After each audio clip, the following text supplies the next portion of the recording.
Câmara Municipal de Uberlândia. Um novo tempo, uma nova Câmara.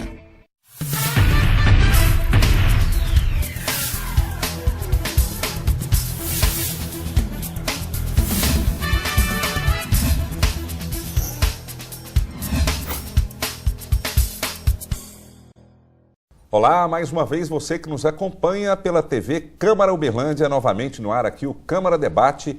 E esta semana, como você tem visto, estamos falando sobre segurança. Já falamos sobre segurança pública, falamos sobre segurança preventiva, falaremos ainda sobre explosões a caixas eletrônicos, enfim. São 5 temas divididos em um único tema, que é a segurança. E hoje, especificamente, vamos falar sobre segurança pública na esfera do Poder Judiciário. E para falar sobre isso, para a gente poder discutir o tema, trouxemos alguns convidados e eu queria apresentar primeiramente o vereador Wilson Pinheiro, que inclusive é advogado. Muito obrigado pela presença aqui, Wilson. Prazer muito grande estar aqui novamente, dessa vez com maior alegria ainda, ao lado do colega Dr. Deiber, do nosso juiz Dr. Faleiros, e como sempre, debatendo temas importantes. Bom, aproveitando aí o adiantamento do Wilson apresentando os convidados, apresento aqui o Deiber Magalhães, que é representando aqui a OAB, a Ordem dos Advogados do Brasil. Ele é conselheiro estadual da OAB e membro da Comissão de Direitos Humanos também da OAB. Obrigado pela presença, Deiber. Eu agradeço a oportunidade, Fernando. É sempre um prazer poder estar podendo trazer algumas informações da sociedade de tema de tão alta relevância como segurança pública. Muito obrigado pela presença aqui. E sempre um parceiro da imprensa, sempre levando informação, levando conhecimento, que é o doutor José Luiz Faleiros, juiz de direito, mais uma vez participando aqui do Câmara Debate. Muito obrigado pela presença, doutor.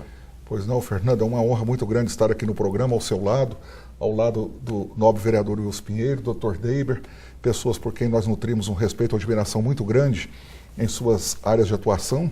O Wilson especificamente, um brilhante advogado aqui de Uberlândia e um vereador que, sem dúvida alguma, exerce a vereança com grande destaque na nossa edilidade. O Dr. Deiber é uma pessoa que representa tão dignamente a classe dos advogados, na Ordem dos Advogados do Brasil, nas comissões que integra no Conselho Estadual. E sobre a sua batuta, um prazer muito grande conversarmos a respeito deste tema tão empolgante aqui no programa. Bom, muito obrigado, eu que agradeço.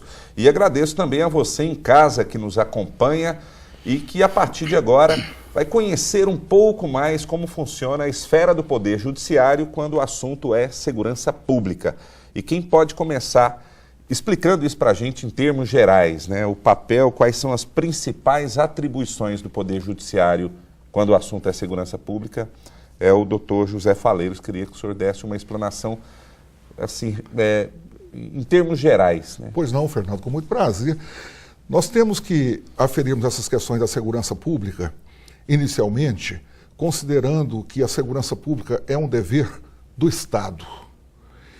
E como o Brasil adota o sistema tripartido de poderes, que remonta à Revolução Francesa, quando Montesquieu editou este parâmetro de subdivisão do poder em 3 esferas, e aí passou a considerar o poder legislativo, o poder executivo e o poder judiciário como sendo os responsáveis pela emanação e pela exteriorização da vontade soberana do Estado. O Brasil adotou, e nós temos aqui no Brasil esta tripartição de poder, ou de poderes, como queiram, para que o Estado brasileiro possa levar a cabo todos os interesses da sociedade que o constitui. Então nós temos dentro do sistema de poder no Brasil, em face dessa tripartição, um dos alvos, a segurança pública. Que muita gente não entende como que funciona essa estrutura de gestão da mesma. Se o Estado é único e ele é o responsável pela segurança pública, nós temos que aferir onde estão os parâmetros de geração, de execução e de fiscalização das atividades de segurança pública do Estado para que a sociedade brasileira possa viver dentro dos parâmetros de paz, de harmonia, de crescimento, desenvolvimento nas outras esferas, podendo, inclusive, cultivar os parâmetros inerentes à personalidade e à dignidade da pessoa humana, que estão consagrados na Constituição Federal Cidadã, tais como educação, saúde, trabalho, etc., em paz. O que acontece, infelizmente, no Brasil de uns anos para cá, é que esta paz não está reinando. As pessoas estão sobremaneira preocupadas com este descalabro de segurança pública que assola todas as comunidades do Brasil, pelo Brasil afora. E aí então, Fernando, precisamos de enxergar essa responsabilidade do Estado em face dos 3 poderes que são constituídos. Sabemos que a ordem jurídica que edita a legislação no Brasil é uma emanação do Congresso Nacional, né? Leis pertinentes à segurança pública. Leis que estão vigorando e que traçam os parâmetros de convivência social e de punição para quem quebra esta paz social quando comete crime, quando comete conduta que fere os bens ou os interesses das pessoas, sejam elas físicas, sejam elas jurídicas, patrimônio, vida, honra, liberdade sexual e assim por diante. Então o Congresso Nacional, que aqui no Brasil é dividido em 2 casas, chamado sistema bicameral, porque nós temos a representação do povo, que é a Câmara Federal, e a representação dos estados federados, porque o país não é unitário, ele é federativo, né? Então temos vários estados. E esses estados estão como representação uniforme no Congresso Nacional através dos senadores, né? Que é a Câmara que representa os estados. 3 senadores, dos quais 2 são eleitos para 8 anos e alternadamente 1 também para 8 anos e assim por diante, né? E o Parlamento Nacional constituído pela Câmara Legislativa, que é a Câmara Federal, onde temos os deputados que proporcionalmente representam os estados.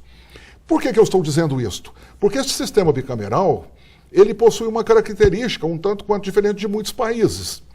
E quando o Congresso Nacional edita uma lei, ela foi submetida ao crivo tanto da representação do povo quanto da representação dos estados, isto é, os deputados federais e os senadores é quem decidem, é quem votam, é quem aprovam o projeto de lei.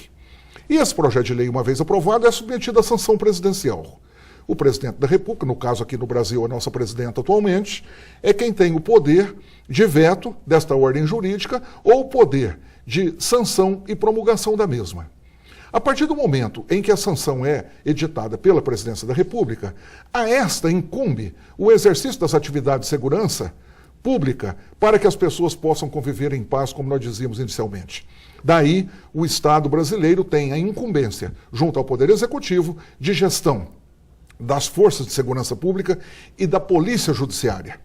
Então nós temos a Força de Segurança Pública constituída pelas polícias militares e as polícias civil dos estados e a Polícia Federal, que tem incumbência semelhante, mas com atribuições diferentes em face do alcance das operações, das atividades de cada uma delas. Então é o Poder Executivo que tem que zelar e velar pela segurança ostensiva, através do policiamento fardado, da Polícia Militar e da Polícia Civil, que cuida da apuração das condutas de pessoas que praticam crimes, isto é, que quebram a paz social, em face da polícia ostensiva, da Polícia Militar, não ter conseguido combater ou impedir aquela conduta. Para que o Brasil, com as dimensões continentais que possui, possa levar isto a cabo com eficiência, com eficácia e com atendimento dos anseios do Estado Democrático de Direito, a União outorga aos Estados a gestão das suas polícias militares e das suas polícias civis. De tal forma que nós temos a Polícia Militar Mineira, a Polícia Militar Goiana, a Polícia Militar Paulista, a Polícia Militar do Rio Grande do Norte e assim por diante. O mesmo acontece com as polícias civis, que têm a incumbência de elaborar os inquéritos policiais, fazer as investigações e levar à prestação jurisdicional do Estado, à Justiça, as informações para que os criminosos possam ser processados. E aí vem também a função do Ministério Público, que é o titular de pegar esta peça de informação do crime e levar à justiça a acusação contra quem cometeu o crime. O Ministério Público, muita gente não sabe, não pertence ao Poder Judiciário. Muitas pessoas assim pensam, né? Que o promotor integra o Poder Judiciário, não. O Ministério Público, a exemplo das polícias, tem o Ministério Público Estadual e o Ministério Público Federal. Ambos estão ligados, apesar da autonomia institucional do Ministério Público, ao Poder Executivo. Tanto que quem nomeia o Procurador-Geral de Justiça é o governador do Estado, no âmbito do Ministério Público Estadual, e no âmbito do Ministério Público Federal, a Presidência da República nomeia o Procurador-Geral da Justiça no âmbito nacional, que é denominado Procurador-Geral da República. Então o Ministério Público tem aí esta possibilidade, inerente e prevista na Constituição Federal de fazer a ponte entre o inquérito policial, entre a investigação que a Polícia Civil faz e o Poder Judiciário. Uma vez oferecida a denúncia pelo Ministério Público, entra o Poder Judiciário, que é o responsável pela aplicação da lei penal. Então, se o indivíduo não observou a regra jurídica emanada do Congresso Nacional, cometeu a infração penal, a revelia das operações policiais, a Polícia Militar, a Polícia Civil entra e investiga, encaminha para a Justiça, que entrega ao Ministério Público. O Ministério Público oferece a denúncia e o Poder Judiciário pune. Então, veja bem, Fernando, esta, de uma forma assim, um tanto quanto sucinta, é a estrutura de segurança pública que envolve as ações do Estado brasileiro e que as pessoas precisam de compreenderem para cobrarem de quem dê direito as ingerências, as inobservações que existem hoje no Brasil e que têm gerado tanta preocupação em face deste amontoado, deste volume de condutas infracionais que estão tirando a paz social e que estão tirando a tranquilidade da sociedade brasileira. Bom, depois dessa aula, né, resumida aqui do Dr. Faleiros, e não é diferente, sempre aqui disposto a esclarecer bem os pontos, uma das questões que é bem, que reclama, que a população sempre reclama e não pode deixar de ser citado aqui, não só o senhor pode responder, mas todos os outros convidados, é que fala-se muito que a justiça é morosa. E por que isso? Né? A polícia atua, o Estado intervém, o Ministério Público, mas a hora que chega no âmbito judiciário, dá uma travada, digamos assim. Essa travada existe realmente, ela é inegável, mas uma coisa é certa, Fernando, não compete à justiça combater crime. A justiça não existe para combater crime. A justiça existe para punir quem comete crime. E a justiça aplica a lei que está vigorando. Esta lei que emana do Congresso Nacional, que tem a sanção presidencial. Nós trabalhamos na prestação jurisdicional do Estado aqui no Brasil com um Código de Processo Penal da época do Getúlio Vargas. O CPP brasileiro, o Código de Processo Penal brasileiro, é de 1941. Ele tem sofrido atualizações, mas é inconcebível que um país que quer avançar como o Brasil tem uma ferramenta jurisdicional para punir o criminoso de 1941. Bem ultrapassado. É totalmente arcaico, né? O sistema processual brasileiro precisa de avançar também. Hoje nós estamos suplantando a era da comunicação, da informação. É inadmissível que calhamaço de papel, né, que fica lá com ácaros e tudo mais, deteriorando um arquivo. Nós precisamos de avançar com a informatização. Precisamos também de estender o quadro de serventuários da justiça. Porque quem dá vazão no processo não é o juiz, são os serventuários. O oficial de justiça é o juiz na rua. Né? O serventuário é o juiz dentro da parte burocrática. Então aqui em Uberlândia, por exemplo, em Minas Gerais, nós temos na vara 5 servidores. Isso é um absurdo. É pouco. Precisaríamos de ter 20. Quantos processos, doutor? Quantos processos por vara? 5 mil, Wilson.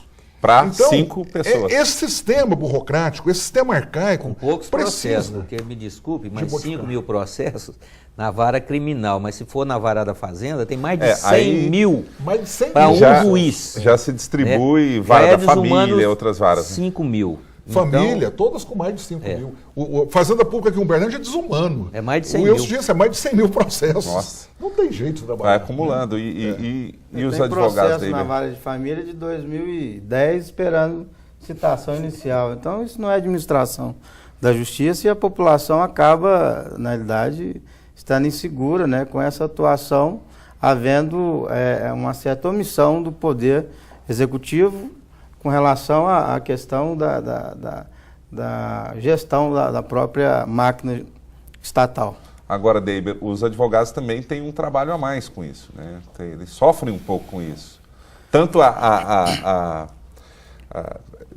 por ser antiga, né, o processo penal, né, a lei penal ser antiga, lá da época do Getúlio Vargas, como também esse acúmulo de processo, a coisa não anda.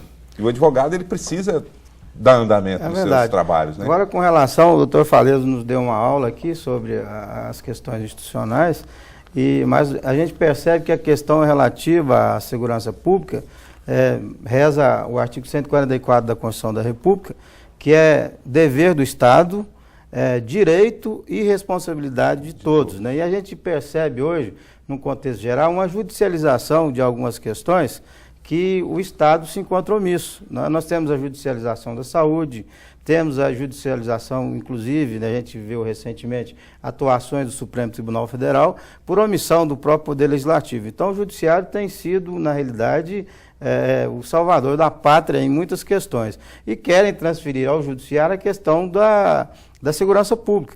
E a gente percebe no próprio artigo 144 que a segurança pública ela tem a função, né, ela é exercida para a garantia da ordem pública, para a incolumidade, a incolumidade pessoal e do patrimônio, e ela é exercida pelas polícias, como bem citou o doutor Faleza, Polícia Federal, Polícia Rodoviária Federal, Polícia Ferroviária Federal, Polícia Civil, Polícia Militar e os corpos de bombeiros militares, né? Então a gente percebe nessa análise que a questão de segurança pública é uma questão, segundo a Constituição da República, é uma questão de polícia, porque segundo a própria Constituição, apesar de ser um dever do Estado, ela elenca quem está gerindo ali a questão da segurança pública. E eu entendo, né, até na minha visão humanística, né, representante da sociedade civil, como é a OAB, que a questão de segurança pública ela tem que ser analisada de uma forma mais extensa, né, buscar políticas públicas que às vezes o Estado tem sido omisso nessa realização. Tivemos recentemente discutindo a questão da redução da maioridade penal, que é uma questão que esbarra na questão de segurança pública, porque a sociedade entende hoje que uma das mazelas que fere a paz social é a redução da maioridade penal, que também é uma grande verdade. Então a gente percebe essa judicialização das questões sociais que muitas vezes poderiam, com algumas políticas efetivas, né, serem reduzidas com relação à criminalidade, com relação a uma série de fatores que vai desaguar no Poder Judiciário. Então, de forma maestral enfatizou o doutor Faleza, o direito penal, ou seja, o Poder Judiciário em si, ele não é responsável em si pela segurança pública. A questão relativa ao juízo criminal, ele atua depois que o delito já ocorreu, né? Então, ele não vem, em tese, para amenizar essa questão que poderia ser coibida com políticas públicas, a nosso entendimento. Políticas, eu vou até dar uma esticadinha nesse primeiro bloco para dar a palavra aqui para o Wilson Pinheiro. São políticas públicas de segurança e políticas de segurança pública. São duas coisas diferentes aí. Isso. Por favor, Wilson. Eu queria dar a minha opinião em relação à morosidade. Na verdade, é o seguinte, a sociedade clama por justiça e reclama da morosidade. Mas nós temos que admitir o seguinte, quem trabalha no judiciário trabalha com esforço e sacrifício. Se a gente pegar a nossa Polícia Civil, vamos dar um exemplo aqui em Uberlândia, o pessoal faz milagre, não tem estrutura nenhuma, de estrutura mínima, de computadores, de material de limpeza, de material de escritório, tem hora que falta papel, falta toner, né? Fora o material humano, nós não né? temos condição de fazer, a maioria das perícias aqui em Uberlândia, a maioria tem que ser enviada para Belo Horizonte. Então não tem uma estrutura, uma polícia inteligente. E não é culpa dos delegados policiais, não. É culpa do Estado que não criou. Né? A gente assiste alguns filmes, eu acompanho em outros estados, a polícia é científica, a polícia é inteligente. Hoje no Brasil, o maior meio de prova ainda é a testemunha. E a testemunha é a pior das provas. Então o pessoal tem feito milagres. Né? Não tem estrutura física, não tem estrutura de pessoal. Como pode uma vara criminal com 5.000 processos, com 5 servidores? Né? Não tem agilidade. Então o que a sociedade quer? Ela quer justiça. Justiça é o quê? É condenar o culpado e inocentar o inocente. Quantas vezes a gente acompanha pela televisão, a pessoa está presa, né? Foi presa por equívoco, não estava na cena do crime, prova que estava trabalhando e leva 15 dias, um mês, para ser libertado de uma prisão.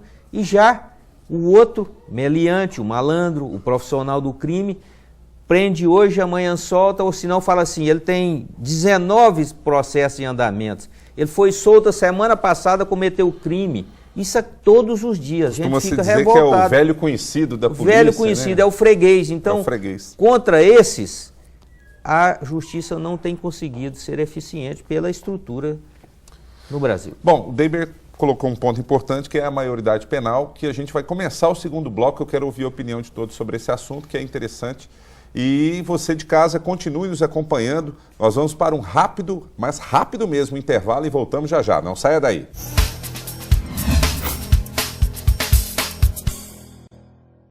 Na programação da TV Câmara Uberlândia, você assiste Programa Escola do Legislativo.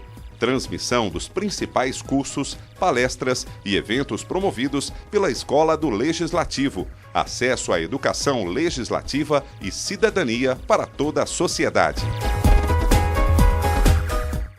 Você fica constrangido quando encontra uma pessoa com deficiência? Então, está na hora de mudar. Deficiência não é doença e essas dicas são para você. Ao encontrar uma pessoa cega, toque em seu braço e se apresente antes de começar a conversa. Para caminhar, coloque a mão da pessoa cega no seu ombro ou no cotovelo dobrado. Deixe que ela acompanhe o seu corpo e avise com antecedência sobre a existência de barreiras.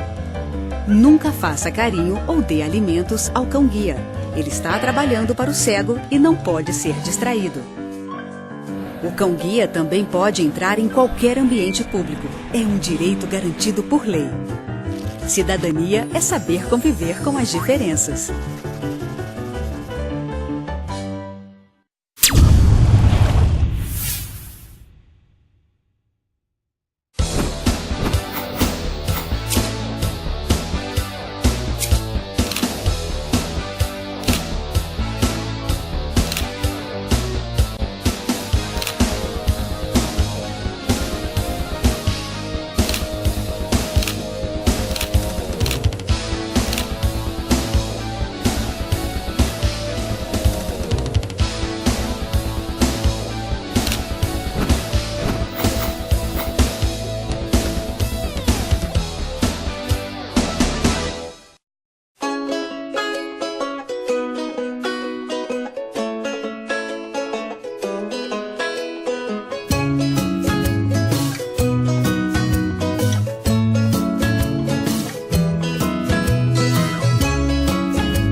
Inaugurada em 30 de junho de 2013, a Escola do Legislativo avança contribuindo para a construção de um novo tempo na história da Câmara Municipal de Uberlândia. Criada para o fortalecimento da democracia, a escola abre as portas do parlamento, garantindo educação para a cidadania, conhecimento legislativo e participação popular. Sou voluntário a participar de todos os cursos. É interativo, é claro, né? Espero que possa ter mais vezes. Educar não é simplesmente a questão de sentar no banco e ouvir alguém falar, mas é uma questão de se preparar para uma vida melhor, para uma condição melhor para a nossa sociedade. E a Escola do Legislativo tem um papel fundamental. Em poucos meses de trabalho, a Escola do Legislativo promoveu 48 cursos, palestras e eventos regionais que contaram com a participação de mais de 3.000 inscritos nos eventos realizados no plenário da Câmara Municipal de Uberlândia. Hoje a grande importância é a informação. Então, quanto mais informação, mais conhecimento. Acho que a sociedade muitas vezes reclama, mas ela também não participa. Então essa é a oportunidade da participação de todos. A iniciativa é brilhante e o Ministério Público aqui veio representado por mim e alguns outros colegas com o objetivo de mostrar qual é a atividade do Ministério Público e a relação que ele detém com o Poder Legislativo. Então eu acho que isso é muito interessante, o Ministério Público está com regozijo de participar desse evento aqui. A gente quer levar para Santa Vitória conhecimentos básicos dentro do Poder Legislativo. As matrículas são gratuitas e abertas aos vereadores, servidores públicos, estudantes, lideranças comunitárias e toda a população interessada nos temas que envolvam sociedade e poder legislativo.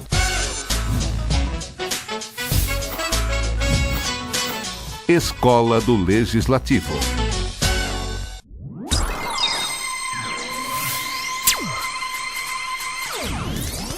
Assista na programação da TV Câmara Uberlândia. Sociedade em Destaque. Resumo das solenidades de homenagens concedidas às personalidades que se destacaram na sociedade.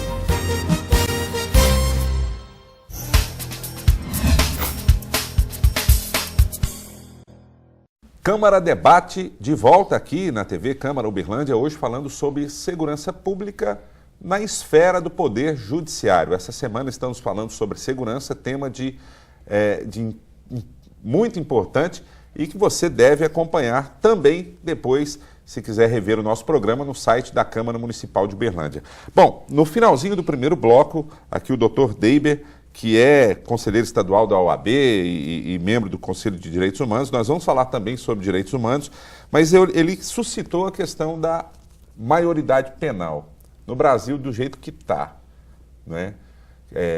Já moroso, não tem estrutura carcerária.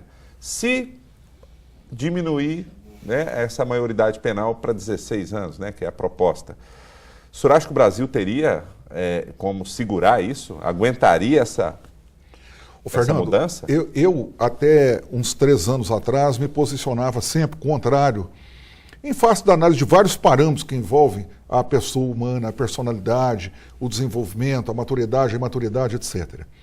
Entretanto, eu revi o meu posicionamento e hoje eu sou um defensor contundente da redução da minoridade penal ou da maioridade penal. Por que razão? A sociedade brasileira não aguenta mais ver um jovem com 16 anos, 17 anos de idade, elegendo seus representantes e não podendo responder pelos atos criminais praticados. A insegurança assola o país. O número de adolescentes infratores nesta faixa etária é de 40% dentro das estatísticas criminais. Então, com 16, 17 anos, o sujeito mata, o sujeito rouba, o indivíduo estupra, o indivíduo trafica principalmente drogas, e nada acontece, porque o Estatuto da Criança e do Adolescente é uma lei moderna, é uma lei extremamente evoluída dentro do contexto jurídico mundial, nos parâmetros de adolescência, de minoridade infratora. Mas nós não temos a estrutura física aqui no Brasil para internarmos os adolescentes infratores e darmos um tratamento de cunho pedagógico para a recuperação da conduta, da personalidade dele. Então interna-se, entre aspas, de mentirinha, na verdade prende-se por 3 anos e não recupera o adolescente. Quando ele completa a maioridade, ele já está deixando de praticar roubo para praticar latrocínio, como eu tenho 2 casos dessa semana, infelizmente, aqui em Uberlândia, em tramitação. Então nós não podemos mais permitir que o Estado brasileiro feche os olhos ao reclamo da sociedade e fiquemos passando a mão na cabeça de adolescente infrator com 16 e 17 anos, tratando com as benesses da lei. Por quê? Porque o adolescente tem consciência para eleger o seu representante, mas não tem consciência para responder pelo crime que pratica. Então é uma incoerência que nós, enquanto operadores do direito, não podemos compactuar com ela, Fernando. Agora, por outro lado, eu defendo intransigentemente que o Estado brasileiro mude o sistema prisional, mude o sistema de gestão da carceragem aqui no Brasil. Nós precisamos de privatizar as prisões, Fernando, para buscarmos eficiência. Porque prender por prender, como faz no Brasil hoje, também não resolve. Você não pode colocar o indivíduo dentro das quatro paredes na cela, simplesmente porque ele praticou o crime, trancafiando. Tem que propiciar a esse indivíduo a recuperação da sua personalidade. Tem que embutir a ele responsabilidade educacional, laborativa.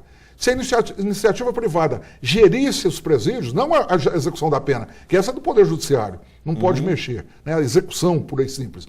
Mas a manutenção do indivíduo no cárcere tem que modificar. Aquela ociosidade perniciosa em que o indivíduo usa droga, em que o indivíduo usa telefone indevidamente, celular, tem que modificar. Então, colocar o adolescente simplesmente, como muita gente analisa, na cadeia, não vai resolver o problema. Mas nós não podemos ter este foco como sendo a meta ou não da redução da maioridade penal. Nós temos que ter como meta a responsabilização do indivíduo que já tem capacidade de compreensão da conduta criminosa que ele pratica com 16 e com 17 anos. Uma vez responsabilizando este indivíduo, cabe ao Estado também repensar o sistema prisional e modificá-lo para que de fato ocorra a recuperação do indivíduo e que não piore dentro da faculdade do crime, como tem acontecido hoje no Brasil e como a sociedade brasileira aponta, né, a falha, dizendo que prender é colocar o indivíduo na faculdade do crime. Por quê? Porque o Estado não tem evoluído, o Estado não tem investido neste setor. E, obviamente, ninguém quer investir em 2 coisas no Brasil, né? Os agentes políticos, cemitério e cadeia. Por quê? não investir? Se são coisas que fazem parte da natureza humana. Todos vamos morrer, então tem que investir em cemitério. Ninguém gosta, né? Os políticos não gostam, né? A sociedade não gosta que fala nisso, mas precisa. Mas é inevitável. E cadeia é a mesma coisa. Enquanto as pessoas praticarem crime, o Estado tem que construir presídio. E tem que construir presídio compatível com a necessidade de recuperação. Aí, talvez nós alcancemos, Fernando, aquele ponto desejado de evolução dentro do sistema de combate à criminalidade, dentro do sistema pleno de segurança pública, porque o Estado pune, mas o Estado permite que o indivíduo preso se recupere. Em parte, não importa, mas que ele se recupere. Agora, do jeito que está hoje, não recupera de espécie alguma. Não tem recuperação. Não tem. Além do fato de que o menor hoje, menor que se diga um marmanjo de 17 anos, ele é uma ferramenta de um grupo para ser o testa de ferro em vários crimes, né? Sempre o menor, bom, ele é que assume o crime. O disparo foi feito pelo menor. O disparo foi feito pelo menor. Quem importava a droga era o menor. Bom, na sequência, Deiber. Na realidade, eu ouso discordar do Dr. José Luiz de Moura Falezo com relação à redução da maioridade penal. Eu tenho um posicionamento contrário a isso, né? E vejo que a gente percebe no histórico dos crimes graves que ocorreram no país, a exemplo da morte da atriz Daniela Pérez, filha da escritora de novela Glória Pérez, onde se passou, então, através de um movimento popular, a definir os homicídios qualificados como crimes hediondos. Tivemos o caso recente também da modificação em 2009 do Código Penal com relação ao estupro de vulneráveis, que tornou-se então crimes hediondos. A questão da extorsão mediante sequestro, que teve uma evidência muito grande com o sequestro do empresário Abílio Diniz. Então a gente tem uma certa preocupação com esses movimentos populares, porque a sociedade em si, ela na análise feita através de estudos, 85% da sociedade aprova a redução da maioridade penal. E a gente percebe que essa questão é questão, inclusive, que existe garantia constitucional. A Constituição da República determina que a maioridade penal ela inicia aos 18 anos de idade. Mas não quer dizer que o menor infrator ele não tenha a sua punição, que já é prevista pelo Estatuto da Criança e do Adolescente aos 12 anos de idade, né? Cumprindo, então, as medidas socioeducativas, respeitando, então, o princípio da dignidade da pessoa humana, o ser em desenvolvimento. A grande preocupação que nós, humanistas, principalmente representando a Comissão de Direitos Humanos, percebemos, é que muitas vezes esses jovens que praticam esses crimes, esses delitos, eles são egressos de uma família totalmente desestruturada. Os pais estão encarcerados, as mães, às vezes, são usuárias de crack, usuárias de droga, e essas crianças, esses adolescentes, esses jovens, não tiveram oportunidade de ter uma educação como nós tivemos. E determinados valores são invertidos, né? Eu participei numa rebelião que teve aqui no CESEU, na época, né? Acho que me parece em 2005, e após a rebelião, eu, na minha função de ofício, Comissão de Direitos Humanos, fui conversar com um adolescente de 13 anos de idade e perguntei a ele o que ele pretendia quando ele saísse do sistema. Ele falou: eu quero matar meu pai. Mas por que você quer matar seu pai? Porque ele me estupra desde que eu tinha 8 anos de idade. Então nós temos indivíduos, não estou querendo com isso justificar, né, que a não redução da maioridade penal, mas nós temos pessoas que vêm de um lar totalmente desestruturado, né, e nós analisando as estatísticas dos países que adotam a maioridade penal aos 12 anos, alguns até os 10 anos de idade, né, nós temos aí uma superpopulação carcerária. Os Estados Unidos têm uma população carcerária hoje de 2.200.000 presos encarcerados, seguido da China, que tem 1.600.000 presos. A Rússia, 740.000 presos. E todos esses países adotaram a aplicação da maioridade penal aos 12, aos 14 anos.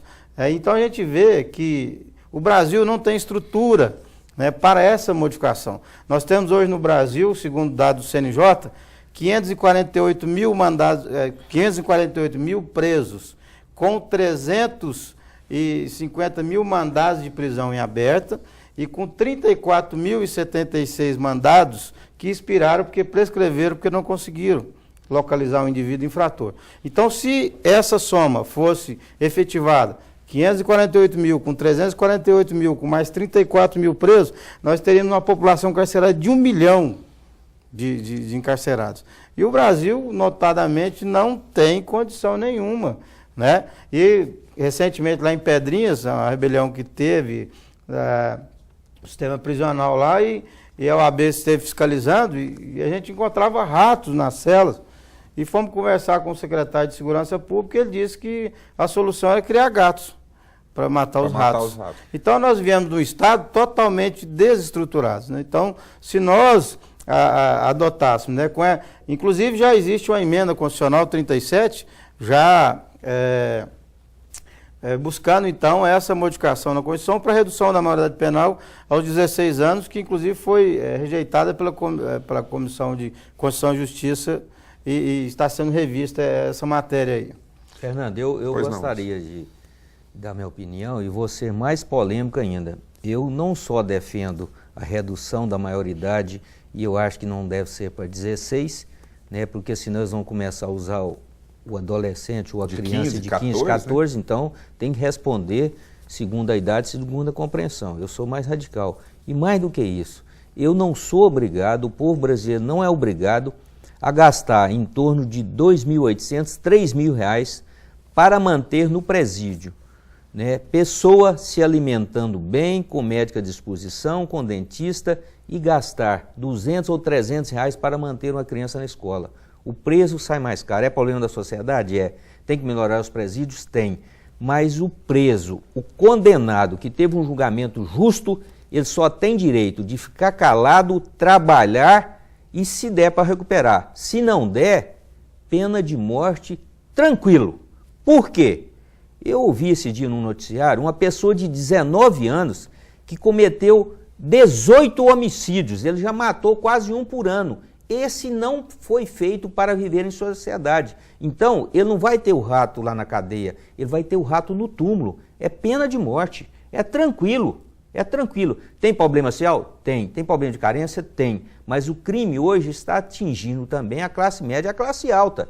Então, o pessoal perdeu noção pela impunidade. Então, nós temos que mudar o comportamento, tem que privatizar presídios, né? Temos que garantir a reinserção, mas a gente leva o menor para o CESEU e em uma semana tem 3 crimes lá dentro, entendeu? Isso não está recuperando, então tem que mudar. Infelizmente, eu defendo, né, direitos humanos da vítima. Eu não defendo o direito humano de bandido, de malandro, de assassino profissional, né? Eu assisti na televisão esses dias, 2 assaltantes chegam na casa lotérica, o menino trabalhando de faxineiro, falou, abre ali para me passar para dentro. Ora, quem estava com a chave, a pessoa lá de dentro, deram um tiro na cabeça, um tiro. Na maior covardia, ele morreu fazendo faxina na casa lotérica. O que eu vou falar para a família, para a mãe, para o filho dessa pessoa que estava ajoelhado fazendo faxina, que levou um tiro?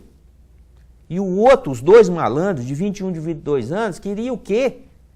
Viver na vida boa, pegar dinheiro fácil. Então não dá. Eu sou justo, quero ajudar todo mundo. A gente existe para ajudar quem precisa. Quem precisa é família carente, é escola, é condição digna de vida, é moradia, né? Sem teto não tem que ganhar barraco, sem teto tem que ganhar casa digna. Com banheiro quente, com cerâmica, com muro, alegre para cuidar ali dos seus filhos, mas ficar defendendo direitos humanos de bandido profissional, de quem mata com prazer, de quem não respeita, foi vítima de estupro na família, tudo bem, isso acontece muito, e muito mais do que a gente pensa. Vamos dar o apoio, mas vamos punir o pai que fez isso, né? Então, eu sou bem mais radical. A questão é que a gente percebe que a falha do Estado com relação à própria ressocialização. E os dados mostram que, com relação à medida socioeducativa, a reincidência é de 20%. E nos delitos praticados por maiores, né, as punições praticadas por maiores, a reincidência chega a 70% a 80%. Então, por mais falha que seja a medida socioeducativa, a gente percebe que, estatisticamente, ela tem funcionado mais do que a função punitiva do Estado, pura e simples. Bom, meu papel aqui é instigar, e o Wilson Pinheiro tocou num ponto que também é bem discutido, que é pena de morte. E o senhor, como conselheiro aí e estadual da OAB, membro do Conselho de Direitos Humanos, o que o senhor pensa em relação? Olha, eu defendo, né, o direito das pessoas colocarem suas ideias, né? Eu acho, com todo respeito ao vereador Wilson, eu acho isso aí remonta à era pré-histórica, essa ideia. Então, se a gente trabalha com relação à defesa da garantia, da dignidade da pessoa humana, a gente trabalhar a pena de morte sem dar escola, sem dar a mínima estrutura social que o Estado é omisso, então eu acho muito falho, né? Mas defendo, e eu acho que a sociedade em si tem essa visão, né? Mas nós temos que defender não só as pessoas que são de bem, trabalhadoras, mas a lei, ela é erga omnes, ela é para todos, é para quem infringe a lei, porque amanhã nós podemos ser infratores da lei, por algum motivo, talvez a lei é a nossa vontade, né? Mas nós temos que verificar que a mero endurecimento das leis, a aplicação de pena de morte, não vai deixar de que os delitos parem de ocorrer, se não tivermos aí um trabalho na questão de base, na questão social. Promover, né? Agora, a pena de morte eu defendo, inclusive, principalmente, para os crimes contra a administração pública. Corrupto também merece pena de morte. Tem alguns países que matam, seria uma beleza. Pegou um deputado roubando, um cara que faz coisa errada na política, pena de morte, fuzilamento em praça pública. O próximo que entrar já não vai querer meter a mão em dinheiro público. Doutor Faleiros. É uma questão muito polêmica. Essa é polêmica. Eu entendo o ponto de vista do nobre vereador Wilson, que é um profissional do direito também, doutor Deiber, obviamente. Eu, particularmente, não defendo a pena de morte. Eu sou defensor da prisão perpétua. Aí fica caro, doutor. Para crimes de alta reprovação, né? Crimes que causam grande repulsa. Porque o criminoso, Wilson, ele tem medo da prisão perpétua, e não tem medo da morte. Por incrível que pareça. Bom, o senhor entrou num ponto aí que a gente vai começar o terceiro e último bloco, falando justamente desse ponto que o senhor citou. O preso, ele tem medo, o criminoso, ele tem medo de ficar preso, né? Mas não tem medo de morrer. E então a criminalidade é impulsionada pela impunidade, será? Adrenalina. A impunidade às vezes contribui. Mas problema seríssimo. Problema seríssimo que nós vamos discutir daqui a pouco, num rápido intervalo. Nós voltamos com o Câmara Debate já. Não saia daí.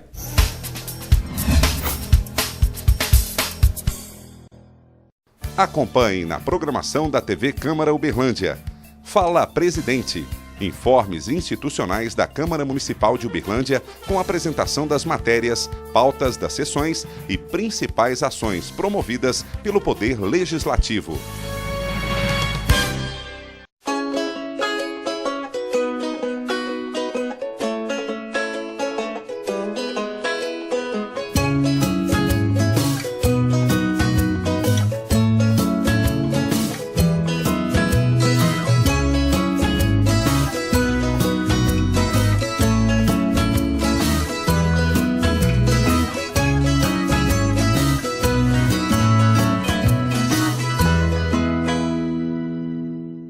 A Câmara quer melhorar a comunicação com você. Mais qualidade, mais informação, mais cidadania.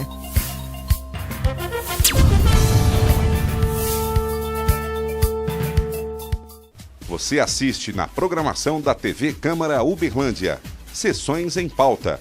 Resumo diário das sessões realizadas no mês, destacando de forma objetiva as pautas das sessões e as principais matérias que foram debatidas pelos parlamentares.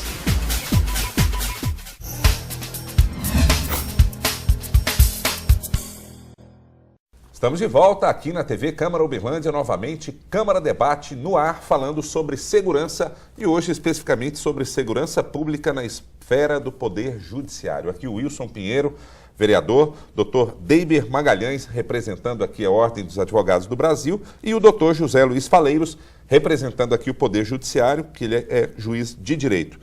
E no finalzinho do bloco anterior, o doutor Faleiros suscitou uma questão. O bandido prefere ir ele tem medo de ir preso, mas não tem medo de morrer. Mas ele não tem medo de ir preso por quê? Ele tem medo de ir preso. Enfim, a impunidade... Ô Fernando, esse parâmetro ele é criminológico. Porque quem trabalha essa área estuda direito penal, direito processual penal, mas o fundamento de tudo isso está numa ciência que chama-se criminologia. E a criminologia explica, e nas estatísticas reais, com os contatos com os criminosos, nós percebemos que o criminoso, quando vai para a empreitada criminosa, ele está disposto a tudo, até o enfrentamento da morte. E que se a morte ocorre, ele está adquirindo uma libertação. A gente percebe isso nas aferições criminológicas.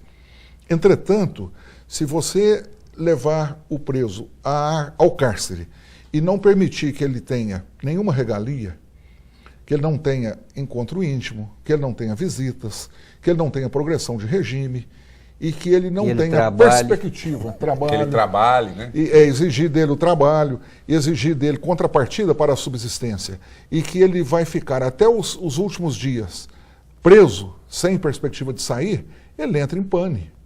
Essa é a realidade, né? Quem nos diz isso não sou eu, são os criminologistas, pessoas que dedicam a vida a estudar o comportamento humano, e inclusive das pessoas que cometem crime. Por isso que eu disse antes, eu não defendo pena de morte, como o novo vereador Wilson Pinheiro disse, e que o Dr. David se posicionou totalmente. Mais. A prisão perpétua assusta mais. Foi nesse aspecto que eu fiz o comentário, e agora esta análise, né, que nós estamos fazendo neste bloco, em face dos aspectos criminológicos que envolvem os interesses do presidiário condenado, porque sempre ele condenado visa o quê? A liberdade, né?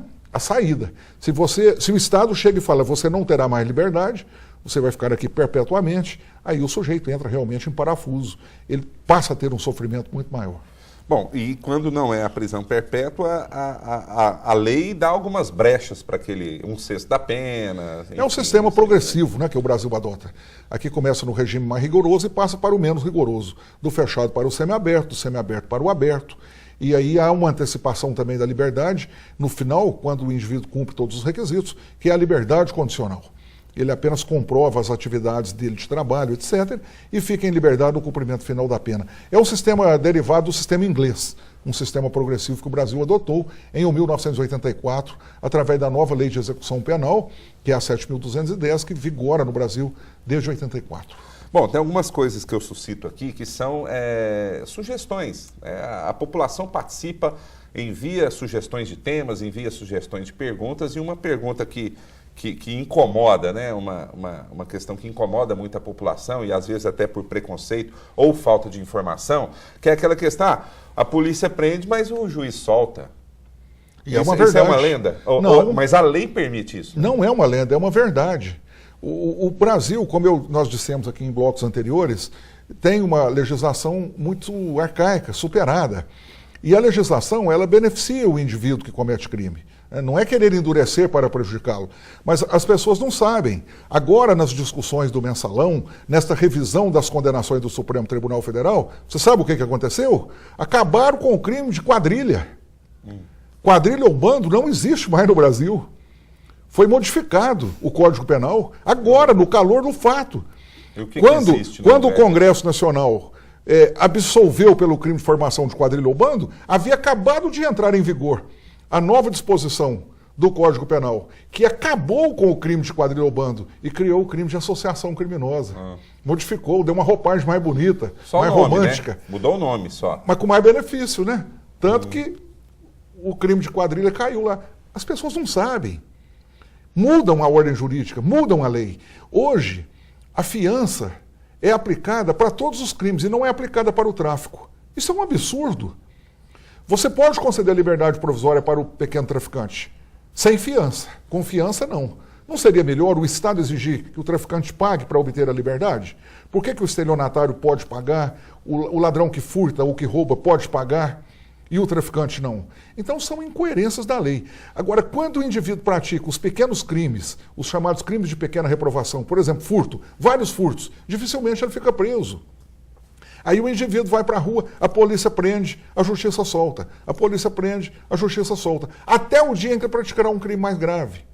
Então essa é uma realidade, sim. As pessoas reclamam com razão, a polícia reclama com razão. O que eu não concordo é a polícia militar dizer que a culpa desses crimes é do Poder Judiciário, porque ela prende e a justiça solta. Não, a polícia militar tem que estar ostensivamente com logística e com competência e eficácia na rua para inibir o crime, para depois cobrar do Poder Judiciário que ele está soltando, porque o Judiciário não solta a seu bel prazer, ele solta porque é direito do indivíduo responder ao processo em liberdade. Então, nós temos que ter essa coerência, esta compatibilidade de ações para visar uma segurança pública plena.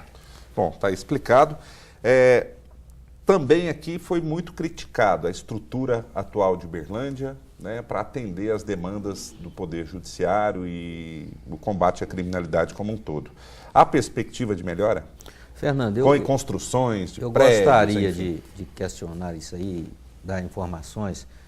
Eu era vereador no mandato passado e fui líder do prefeito Odelmo e participei de diversos projetos de doação de imóveis para o Poder Judiciário e para as forças de segurança. Então, por exemplo, doação de terreno para a Polícia Federal, onde está sendo construído um laboratório, né, um setor de inteligência da Polícia Federal aqui no Pampulha. Na época até nós tivemos que fazer um fechamento de um pedaço de um quarteirão lá para unir os dois prédios. Doação de imóvel para a Justiça Federal e parece que agora vai liberar recursos para a construção do novo prédio da Justiça Federal ou de um anexo ali na Avenida César Alvim. O prédio do fórum está em plena construção, paralisou, a empresa quebrou, mas está bem adiantada a obra. O Ministério Público Federal, o prédio está quase em fase final. O Ministério Público Estadual já está em prédio próprio. Então, essas construções vão melhorar a condição física do judiciário, né? E dos órgãos auxiliares. A Polícia Civil ganhou uma estrutura melhor, precisa mais. Então, eu acho que dentro de 2, 3 anos, né, eu acredito que esse ano alguns prédios desses vão estar em funcionamento. A Regional de Polícia. A Regional de Polícia lá no bairro Jardim Patrícia, né, foi uma estrutura maravilhosa. Então, acho que isso são notícias boas, né? Lógico que tem que vir acompanhado de informatização, digitalização, contratação de pessoas, né, de mais pessoas. Eu acho que isso aí... Laboratório, né, Wilson? Laboratório. É algo importante, nós não tínhamos, né? É o que a gente espera, né? Que com essa estrutura possa melhorar. Com certeza. E o nosso papel aqui é esse, é discutir, levar sugestões, criticar também. E infelizmente o nosso tempo está acabando. E eu queria deixar um tempo, 1 minuto aí para cada convidado fazer a sua consideração final. Já, de antemão, agradecendo a presença de vocês aqui. A gente começa pelo Wilson Pinheiro. Obrigado pela presença, vereador. Na Câmara eu estou acostumado a falar em 1 minuto, na campanha eleitoral 15 segundos. Só queria agradecer, aprendi muito aqui, né? Espero que tenha dado a minha contribuição. Foi um prazer participar com vocês. Bom, aqui o doutor Deiber Magalhães, que é do Conselho Estadual da OAB e também membro do Conselho de Direitos Humanos. Doutor, muito obrigado pela presença. O tempo... Eu gostaria de agradecer e deixar com toda a população o artigo 144 da Constituição, que diz que a segurança pública é dever do Estado, mas é segurança de todos nós. Então nós temos que nos unir e fazer a nossa parte, né, e para que a gente, mesmo que não possa mudar o mundo, a gente possa mudar a realidade do nosso bairro, da nossa cidade. Do nosso estado, do nosso país e a convivência com os demais. E aqui também o doutor José Luiz Faleiros, que nos deu uma aula aqui também, trazendo sempre muita informação, muito conhecimento, já há vários anos aí no Poder Judiciário. Muito obrigado, doutor. O Fernando, eu agradeço ao convite, ao momento prazeroso estar aqui ao seu lado, ao lado do novo vereador Wilson Pinheiro, doutor Deiber, pessoas que enriqueceram muito o debate, e dizer que nós temos que permitir a cada dia mais, as pessoas que estão nos ouvindo, deixar aflorar o sentimento de amor ao próximo, né? Porque assim talvez nós pratiquemos menos crimes. E que as famílias se unam realmente com muita força no combate ao crack. Esse maldito crack é uma coisa terrível, né? Para poder, infelizmente, aumentar a criminalidade. E que as pessoas que realmente estejam praticando crimes pensem e reflitam que o crime não compensa, né, Fernando? O crime só traz sofrimento. Todos os criminosos que estão lá no presídio têm famílias sofrendo, né? Os pais, as esposas, os filhos. E eles sofrendo também lá no presídio. Então não adianta, o crime não compensa. Então o Estado, o doutor Ney muito bem o disse, tem essa responsabilidade, mas a responsabilidade maior é de nós mesmos, né, enquanto cidadãos, de lutarmos para que a criminalidade diminua. Eu não digo acabe, porque isso infelizmente faz parte da natureza humana, mas que ela diminua, porque nós vivemos numa cidade progressista, né, uma cidade magnífica que nos proporciona toda a condição de trabalho. Então, que as pessoas reflitam sobre isso e que o debate possa servir para isso. Bom, o senhor tocou no ponto importante, que é o amor ao próximo, né? Se seguissem as leis de Deus, não seriam necessárias as leis dos homens, né? Sem dúvida. Bom, fica essa reflexão aí para o nosso telespectador, desde já agradecendo a sua participação também, você que nos assistiu, e você pode contribuir, enviando sugestões de temas a serem tratados aqui, sugestões de perguntas, através do e-mail imprensa@câmarauberlandia.mg.gov.br, desde já agradecendo também a toda a equipe do Câmara Debate e também da TV Universitária, onde esse programa é gravado. Muito obrigado, então, e até um próximo programa.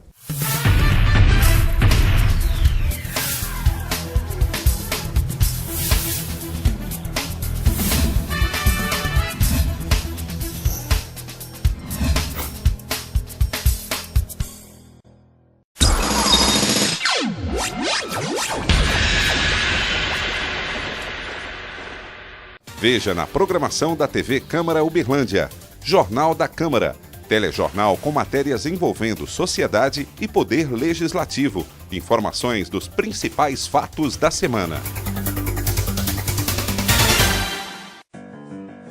Você fica constrangido quando encontra uma pessoa com deficiência? Então, está na hora de mudar. Deficiência não é doença e essas dicas são para você. Risque do seu vocabulário palavras como surdo-mudo, surdinho ou mudinho. Use a palavra surdo para se referir a pessoas que não ouvem. Mesmo que o surdo esteja acompanhado de um intérprete, fale sempre dirigindo-se a ele e não ao intérprete. O surdo pode se comunicar com você por meio da linguagem de sinais, da escrita ou pela linguagem labial. Neste caso, fique de frente para ele e fale pausadamente. Nos eventos promovidos por órgãos públicos, os surdos têm direito à presença de um intérprete. É um direito garantido por lei. Cidadania é saber conviver com as diferenças.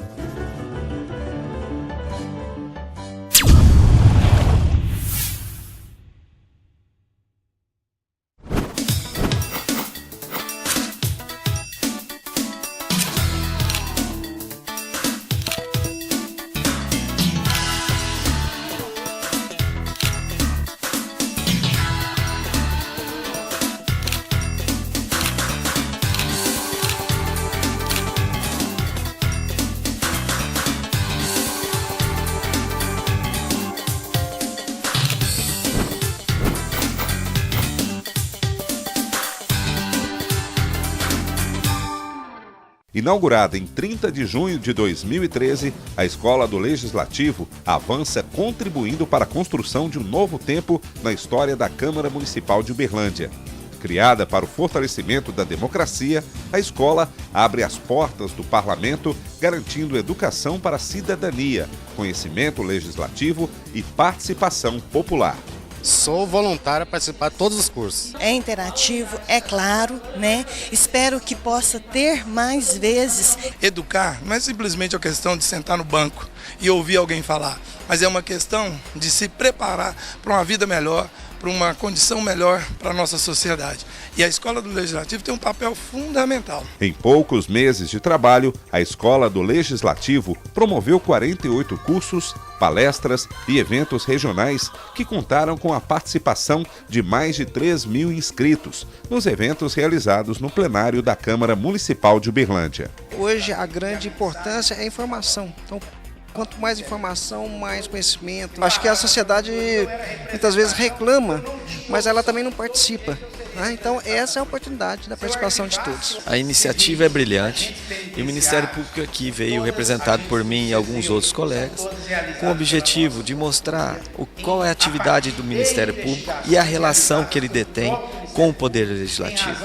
Então eu acho que isso é muito interessante, o Ministério Público está com regozijo de participar desse evento aqui. A gente quer levar para Santa Vitória conhecimentos básicos dentro do Poder Legislativo. As matrículas são gratuitas e abertas aos vereadores, servidores públicos, estudantes, lideranças comunitárias e toda a população interessada nos temas que envolvam sociedade e poder legislativo.